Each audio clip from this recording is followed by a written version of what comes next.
My name's Jeremiah, but that's okay. How's everybody doing? Good? Yeah, good.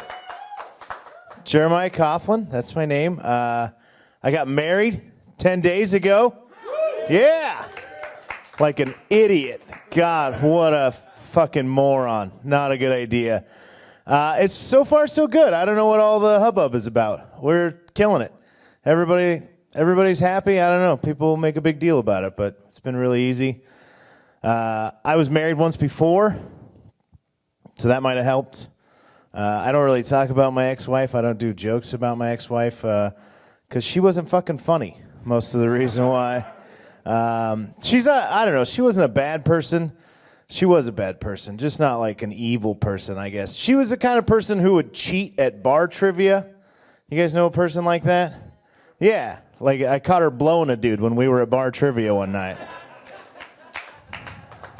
Some people use cell phones, right? Just took a different route. I'm excited to be here. I started driving Lyft recently. Does anybody take Lyft to get where they want to go? Yeah? Yeah, it's good.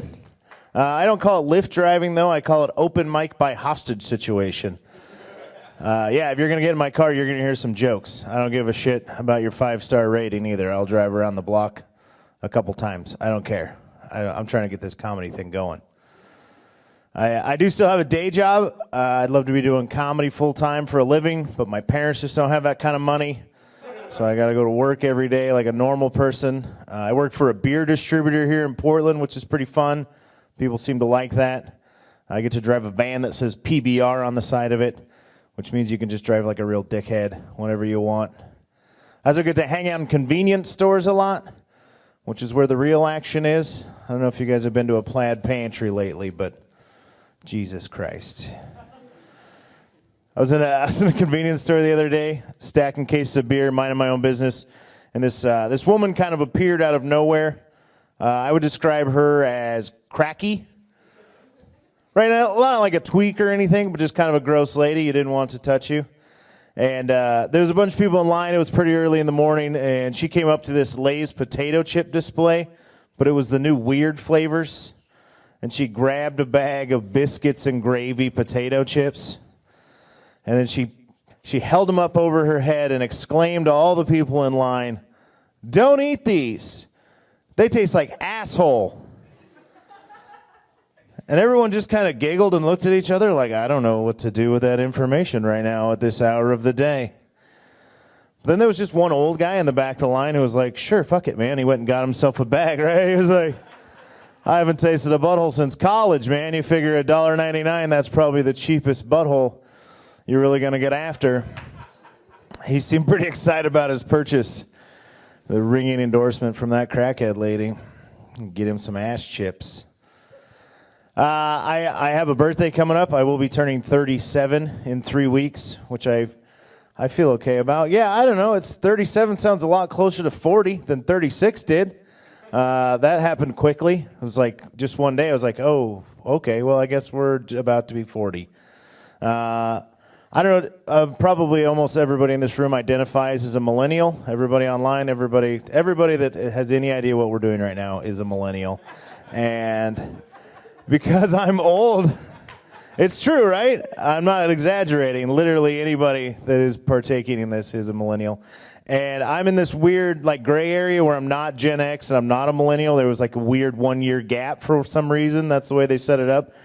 And that's fine. So I don't identify as a millennial, but I hang out with comics all the time that are all younger than me. So I hear a lot of just kind of the goings on of millennials. And I don't know, man. I mean, I get it. Like, I'm not like I don't want to be the grumpy old guy. Like, I don't think it was participation trophies that ruined you guys. I don't think that's it. That's stupid. I think it was the choose your own adventure books. Really. I mean, you guys really got to play God there for a long time with those fucking books. And it leaves a bad taste in my mouth. But I overhear a lot of weird conversations. Like I heard this comic talking. It was around Christmas time. He was talking about what he got for Christmas, and he had received a katana blade for Christmas, which is a badass gift. Yeah, if you get a sword for Christmas, you should brag about that. But he was telling us all about this sword that he got. And he was like, the first thing I did, I went home and I got some watermelons and I sliced those fuckers in half. And I was like, yeah, that's exactly what you should do with a katana blade. And he's like, well, then I started Googling like what to do, like to take care of a sword. And you can't just resheath a sword after you cut a watermelon in half. You have to get special cleaner and go through this whole process. And it's this whole big thing. And he's like, I was really disappointed because I wanted a sword and instead I got a responsibility. That's a real thing a 22-year-old kid said out loud. And my first thought was, you should get a vasectomy. Like, right now, I think would be good. Like, I have a dog, but I'm never like, I wanted to play fetch, and now I got a responsibility. Like, there's so many things I don't know. I guess, are there parents here? Anybody here a parent? Okay, yeah, a couple. Like, there's just a bunch of shit you don't know about. Like, who knows that you can't give babies water? Yeah, they'll die. You can't give babies water for 6 months. They'll die from that shit. It's serious. Yeah, this is where we divide the room. Chris, you do not get a sword. You can't have a sword. Sorry. You're not responsible enough. There's this group of people that are like, of course you can't give babies water. What, are you crazy? And then there's everybody else. It's like, wait, what? I would have never even thought of that. It's true. What else? I've been trying not to be so fat all the time. It's going all right. Not going great, but it's going all right. My wife and I, we just did the Whole30 food plan together. Has anybody done the Whole30? Nobody? You tried it? How many days did you make it? 14. You did the whole 14. That's good too.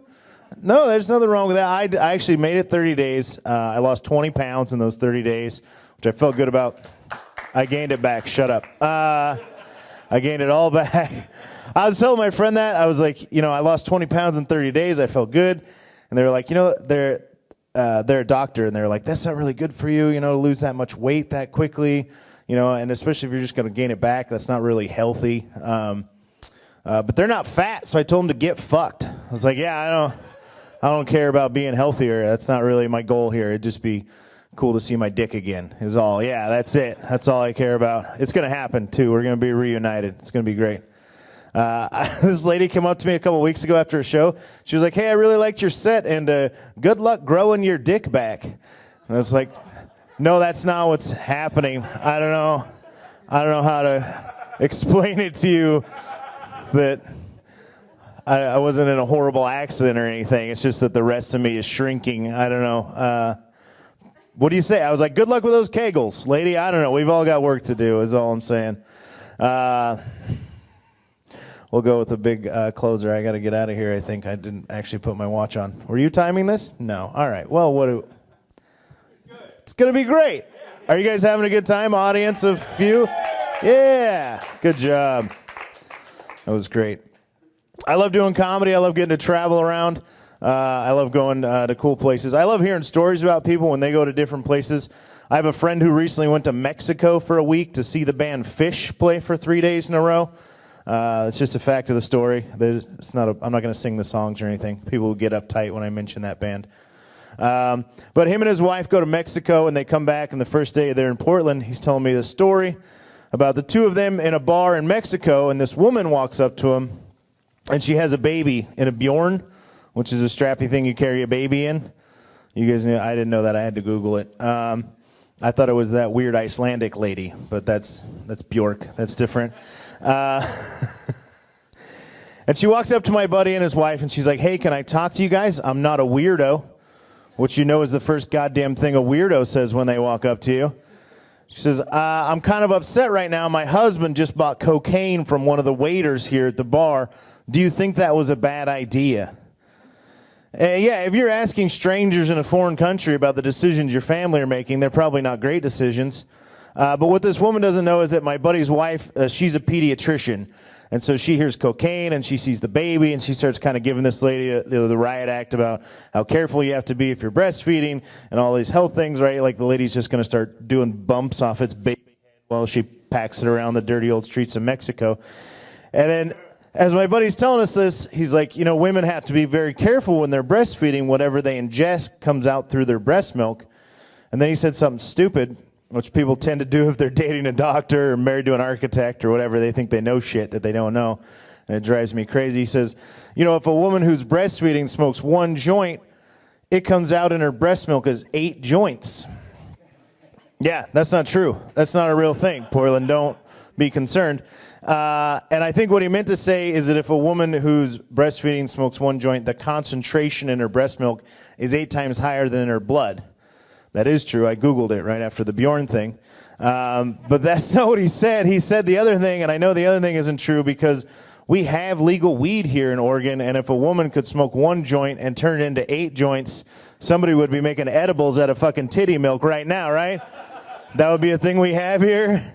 Like she's some kind of refinery, like we gave her Vicodin and she turned it into black tar heroin. Like, it's not real. Thank you guys a lot. I'm Jeremiah Coughlan.